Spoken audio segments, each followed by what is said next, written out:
All right, so today we're going to paint our watercolor onto our color wheel so that we have a nice color wheel in our sketchbook.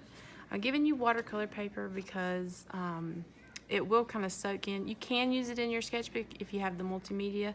It shouldn't soak through, but it still doesn't rest on top of the paper like it usually does, or like it does on watercolor paper. It's specially made and pressed so that the water stands on top.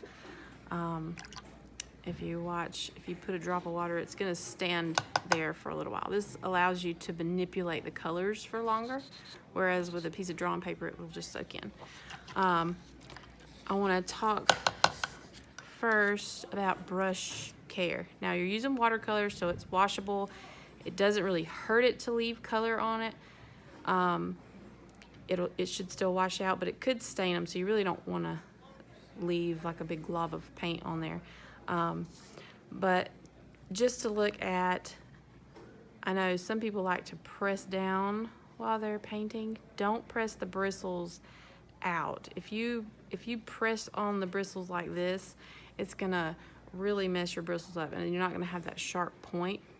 So you want to make sure that you are using light pressure and kind of pulling that paintbrush as you paint. You want to pull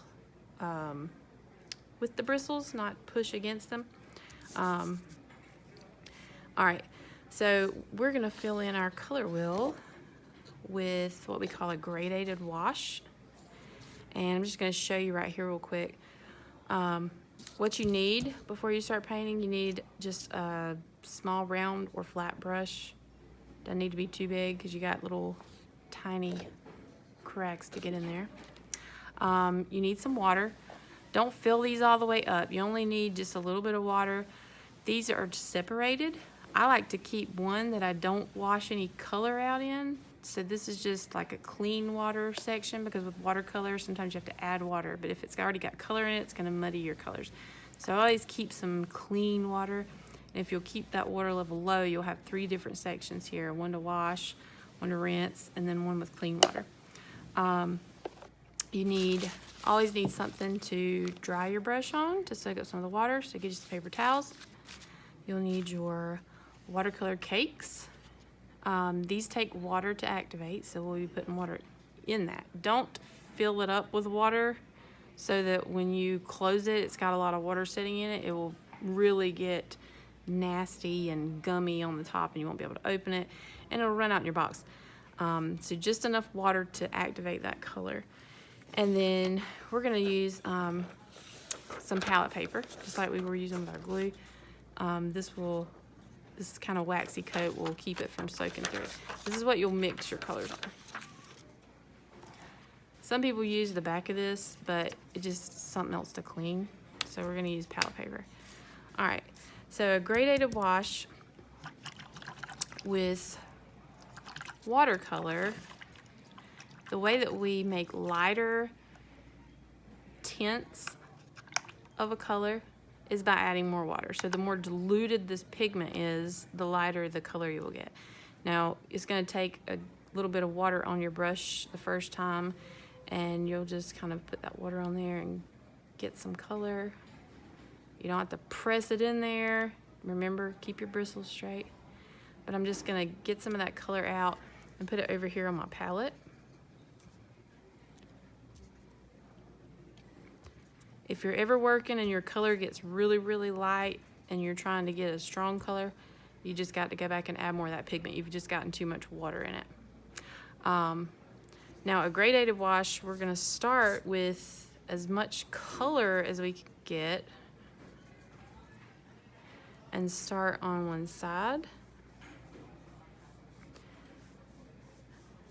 And then as we go, you're going to take and rinse some of that color out, and always dab your brush off. You don't want a whole lot of water standing on there.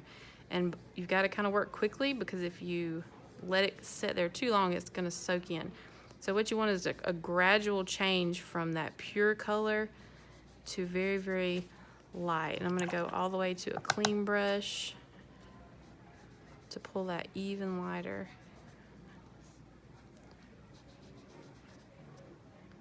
you're gonna have some spots. You know, you can go back, but the more you mess with it, the more you agitate this paper, you can get a hole. If you agitate, if I sit here and rub on this paper too much, it's gonna start to peel the paper up because the paper's wet. So be careful with that with watercolor. You really just wanna let the water work for you. Okay, so we're gonna start, I'm just gonna walk you through one section of this and you can fill in the rest. Now the other thing about watercolors, you're gonna wanna be very careful when you put two colors next to one another. If one is wet and you go to put down the other color next to it, it's gonna bleed. So if I were to take and put red down here and then immediately go back and try to get orange and put it right next to it, what you get is this soft edge, which is useful sometimes, but here we don't really want them to bleed together too much. So be careful of that. I would skip around actually, kind of skip around the page. You can always go back after sections are dry.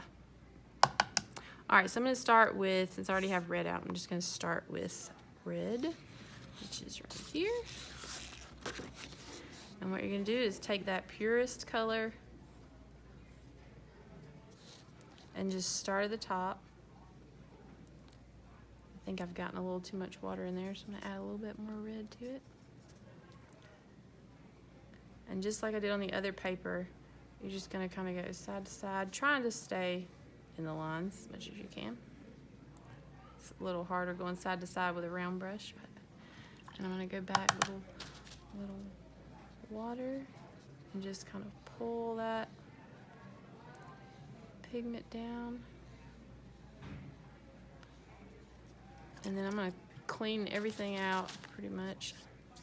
And even, you can even start here and just start to, that color will just kind of bleed right in there. So it's very light.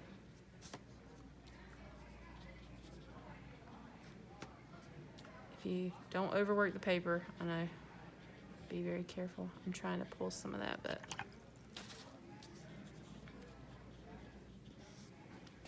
I'm barely touching the paper, like when the water's doing it for me, okay? And then I'm gonna go to the other primary color, which is blue. And I'm gonna get some clean water and sort of activate this blue. And pull some of that out here. I want as much of the pure color to begin with, not a lot of water.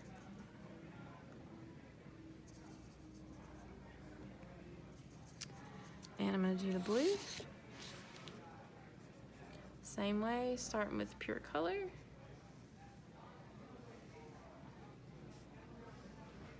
Just letting that water pull the color out. Rinse a little bit of, after every time I'm just dabbing that water. You don't want a puddle of water at all. And just letting the water pull that color out. And then I'm gonna clean my brush out.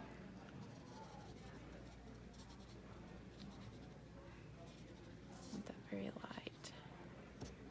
This takes a lot of practice. Watercolor they kind of do their own thing sometimes.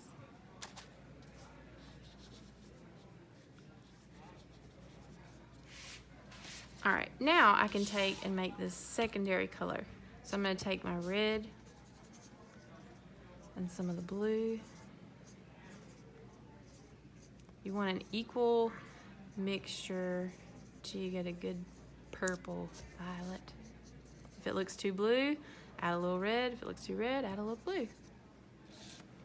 And I'm gonna do the same thing here.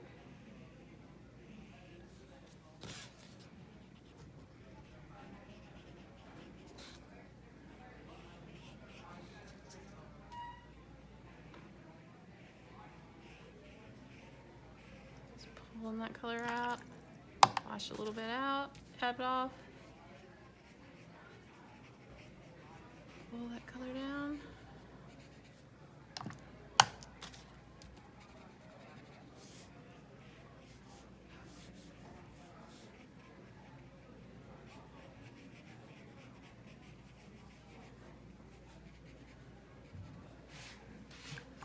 All right. Now, I'm going to make my tertiary intermediate, I have an equal amount of blue and red. Here I want more blue than red because I want a mixture. Oh, it's a violet, but it's got more blue than it does red. So I'm going to take this violet that I already had, and I'm just going to add a little more blue to it. If it gets too close to just regular blue, you can go back and add some red. Just a little balancing act.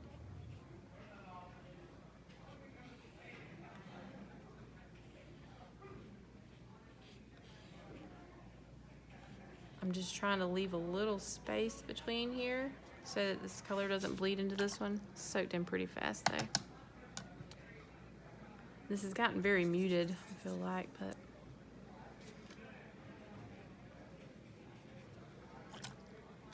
and just bring some water.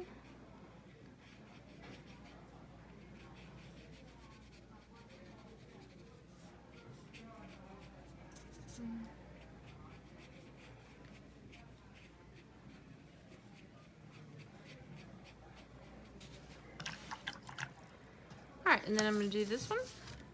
So I'm going to do red, violet. So what I want is that violet, but I want more red than blue, which I think I'm going to have to mix a little more.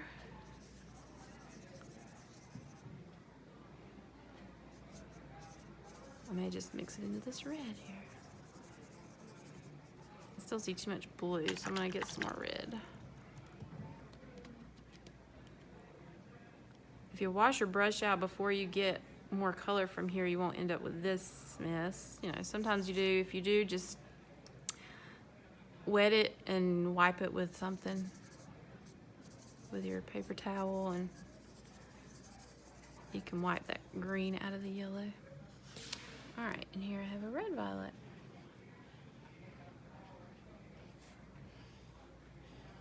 Just pull that color.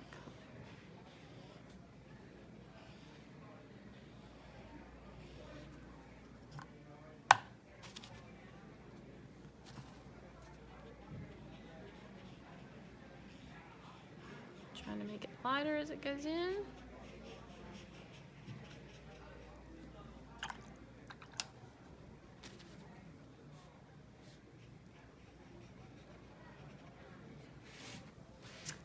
Okay, so I now have a third of the wheel done. Now you're going to go back and you're going to do the ones with blue and yellow. So add your yellow, mix your blue and yellow for green, blue green, yellow green, and then do your red with yellow to make orange, yellow orange, and red orange. Okay? All right.